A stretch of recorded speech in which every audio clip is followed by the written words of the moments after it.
వరద రాజకీయాలకు, బురద రాజకీయాలకు ఈరోజు కాంగ్రెస్ పార్టీ పాల్పడతా ఉంది.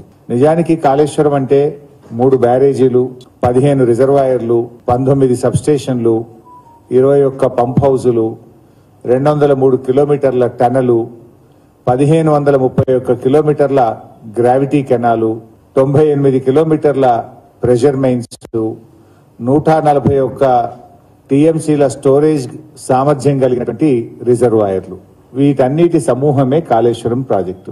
మీరు మేడిగడ్డకు శాసనసభ్యులు తీసుకుపోయినప్పుడు పొంగ మల్లన్న సాగర్నో, రంగనాయక సాగర్నో, అన్నపూర్ణ సాగర్నో, పంప్ హౌజులనో, గలగల గోదావరి నీళ్లు బారుతున్న కూడవెల్లి వాగునో, ఆ పక్కనే పచ్చటి పొలాలను చూయిస్తే కూడా బాగుండేది కదా.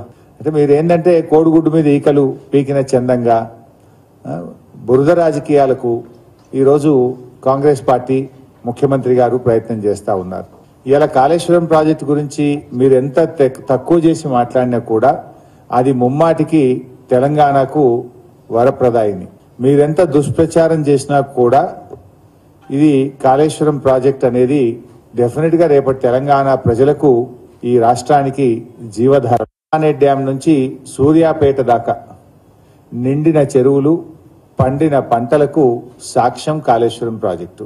అదేవిధంగా ఇలా భూముల్లో పెరిగిన ఊటలు గాని, బోరు బావుల్లో పెరిగిన ఊటలు గాని, ఉబికి వస్తున్నటువంటి బోరు బావులన్నీ కూడా ఇవి కాళేశ్వరం ప్రాజెక్టు యొక్క ఫలితాలను కూడా చెప్పుకోక తప్పదు. ఇలా కూడవెల్లి వాగు పొంగిందన్నా, హల్దీ వాగు దుంకిందన్నా, అన్నపూర్ణ రిజర్వాయర్ నిండిందన్నా, రంగనాయక సాగర్, మల్లన్న సాగర్, కొండపోచమ్మ సాగర్ కింద పచ్చటి పంట పొలాలు ఈరోజు కనబడుతున్నాయంటే అది కాళేశ్వరం అందించిన ఫలితం అని చెప్పి కూడా చెప్పుకోక తప్పదు. అంటే ఇలా పెరిగిన పంట రాశుల్లో ప్రతిబింబించింది కాళేశ్వరం. ఇవాళ ఒక మేడిగడ్డ ప్రాజెక్టులో ఏదో కుంగిపోయినంత మాత్రాన దాన్ని ఏదో భూతద్దంలో పెట్టి చూపే ప్రయత్నం చేస్తా ఉన్నారు. మొత్తం ప్రాజెక్టును ఇలా డ్యామేజ్ చేయాలనేటువంటి ఒక దుష్ట పన్నాగానికి రాష్ట్ర ప్రభుత్వం పాల్పడతా ఉంది. నేననేది ఒకటే, సరే ఆ సంఘటనను మేము కూడా తీవ్రంగా ఖండిస్తా ఉన్నాం. నేను అసెంబ్లీలోనే చెప్పిన దాని మీద ఏ విచారణ అయినా మేము సిద్ధంగా ఉన్నాం. దోషులను శిక్షించండి, కానీ పునరుద్ధరణ చర్యలు వెంటనే చేపట్టండి అని చెప్పి మేము శాసనసభ ద్వారా ప్రభుత్వానికి చెప్పాం. కానీ ప్రభుత్వం ఏంటంటే దాన్ని పూర్తిగా దెబ్బతీయాలని, పునరుద్ధరణ మీద దృష్టి పెట్టకుండా ఇదేదో గత చరిత్రలో ఎప్పుడు జరిగిందేదో జరిగింది అన్నట్టుగా చెప్పే ప్రయత్నం చేస్తా ఉన్నారు. సరే ఈ రోజు రాష్ట్రంలో ఎన్ని జరిగినాయి అనేది మీకు తెలియదేం కాదు. దేశంలో అయితే చాలా ఉన్నాయి. కానీ మన ఉమ్మడి రాష్ట్రంలోనే చూసుకుంటే కడెంవాగు ప్రాజెక్టు 1958లో కట్టగానే మొత్తం కొట్టుకుపోయింది, గేట్లతో సహా కొట్టుకుపోయింది. పునరుద్ధరించారు, తిరిగి 1995లో కట్ట మొత్తం కొట్టుకుపోయింది. సింగూరు డ్యాము 1981, 99లో కూడా పార్షల్ గా కొట్టుకుపోయింది. ఎల్లంపల్లి బ్యారేజ్ మీ హయాంలో నిర్మిస్తే 2010లో బండ్స్, స్పిల్వే కూడా మొత్తం కొట్టుకుపోయినాయి. ఆదిలాబాద్ లో కట్టిన సాత్నాల మీడియం ఇరిగేషన్ ప్రాజెక్టు దాని హెడ్ రెగ్యులేటర్ మొత్తం కూడా 2004లో కొట్టుకుపోయింది. ఇట్లా పులిచింతల ప్రాజెక్టు గేట్లు ఇవాళకి కూడా కొట్టుకుపోయే ఉన్నాయి.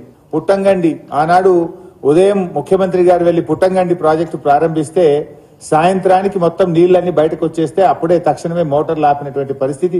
పుట్టంగండి రిజర్వాయర్ ఏ రకంగా ఆ రోజు కొట్టుకుపోయిందో కూడా రాష్ట్ర ప్రజలకు తెలుసు.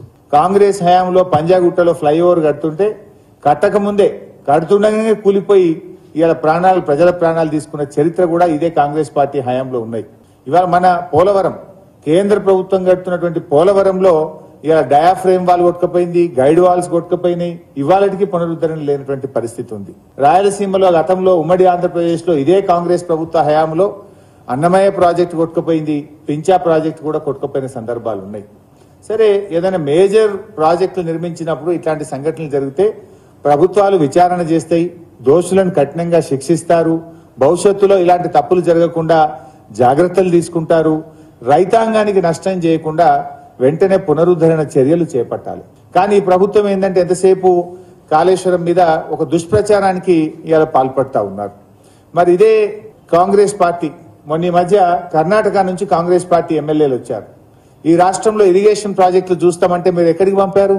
కాళేశ్వరం ప్రాజెక్టులో భాగమైనటువంటి మల్లన్న సాగర్, రంగనాయక సాగర్ మీ కట్ట మీదికి పోయి మీరు కాంగ్రెస్ కర్ణాటక ఎమ్మెల్యేలకు ఇగో చూడండి మా ప్రాజెక్టులు ఎంత గొప్పగా ఉన్నాయని చూపించారు కదా. అదే కర్ణాటక కాంగ్రెస్ ఎమ్మెల్యేలు మెచ్చుకొని మన రాష్ట్ర ప్రభుత్వాన్ని మన ప్రాజెక్టులను చూసి వాళ్ళు నేర్చుకొని పోయినరు, మెచ్చుకొని పోయినరు. మరి అదెందుకు చూపియరు? ఆ గొప్పదనాన్ని ఎందుకు ప్రజలకు చెప్పరు? అంటే మీరు ఒక దురుద్దేశంతో ప్రభుత్వం మీద బురద జల్లే ప్రయత్నం చేస్తున్నారు. అదేవిధంగా నిన్న మనం టీవీల్లో కూడా చూసాం, ఈ ప్రాజెక్టు ఎంత ఆయకట్టు వచ్చిందంటే మరి ఇంజనీర్లు వాళ్ళు చెప్పబోతుంటే కొత్త ఆయకట్టే చెప్పు, మీ స్టెబిలైజేషన్ చెప్పకొని దబాయించినటువంటి తీరు కూడా మనం చూసాం. వాస్తవానికి ఇది కాంగ్రెస్ పార్టీ మొదలు 5 మంత్రులు పోయారు మేడిగడ్డ దగ్గరికి, ప్రజెంటేషన్ పెట్టినారు. వాళ్ళు as per the Congress government released report, ఇది కాంగ్రెస్ ప్రభుత్వం మంత్రులు మేడిగడ్డ దగ్గర పోయినప్పుడు ఒక మొత్తం రిపోర్ట్ ఇచ్చారు. ఆ రిపోర్టు ప్రకారంగానే చూస్తే కొత్త ఆయకట్టు 98,570 ఎకరాలు. వాస్తవానికి ఇంతకంటే ఎక్కువ కొత్త ఆయకట్టు ఉంది. మీకు చిన్న ఉదాహరణ చెప్తా. మొన్న ఒక 15 రోజుల క్రితం గౌరవ మంత్రి గారు కొండా సురేఖ గారు రంగనాయక సాగర్ ప్రాజెక్టు మీద నీటి విడుదల చేస్తూ 1,10,000 ఎకరాలకు నీళ్లు విడుదల చేస్తున్నాను అని స్వయంగా కాళేశ్వరంలో భాగంగా ఉన్న ఒక రిజర్వాయర్ నీళ్లు వదులుతూ 1,10,000 ఎకరాలకు నీళ్లు విడుదల చేస్తున్నా అని చెప్పి కొండా సురేఖ గారే చెప్పారు. అదే రోజు మల్లన్న సాగర్ వెళ్లి కూడా నీళ్లు విడుదల చేస్తున్నారు. అది దుబ్బాక మెదక్ నియోజకవర్గానికి వెళ్తాయి. మరి దాని ఆయకట్టు వేరే. కానీ మీ రిపోర్టు ప్రకారమే మీరు తక్కువ చూపించారు. సరే, 98,570 ఇది కొత్త ఆయకట్టు అని మీరు చూపించారు. ఇందులోనే ఏముంది? 456 చెరువులను మేము కాళేశ్వరం ప్రాజెక్ట్ కెనాల్స్ ద్వారా కలపడం జరిగింది. దీని కింద 39,146 ఎకరాలు బారినాయని చెప్తున్నారు. కాళేశ్వరం కెనాల్స్ కింద 456 చెరువులకు మేము నీళ్లు ఇచ్చాం, 39,146 ఎకరాలకు నీళ్లు వచ్చినాయన్నారు. అది కాకుండా ఎస్ఆర్ఎస్పి కాళేశ్వరం నీళ్లను ఎస్ఆర్ఎస్పి కలిపిన తర్వాత ఎస్ఆర్ఎస్పి స్టేజ్ 1, 2 నిజాం సాగర్ల కింద కూడా గత ప్రభుత్వాలు చెరువులకు తూములు పెట్టలేదు, చెరువులు ప్రాజెక్టులకు అనుసంధానం చేయలేదు. కానీ కాళేశ్వరంతో ఎస్ఆర్ఎస్పి స్టెబిలైజేషన్ చేసిన తర్వాత అక్కడ కూడా 2,143 చెరువులు నింపాం. 2,143 చెరువులకు నింపడం ద్వారా 1,67,050 ఎకరాలకు నీళ్లు వచ్చినాయి. ఇది మీ రిపోర్టే. 1,67,050 ఎకరాలకు నీళ్లు వచ్చాయి.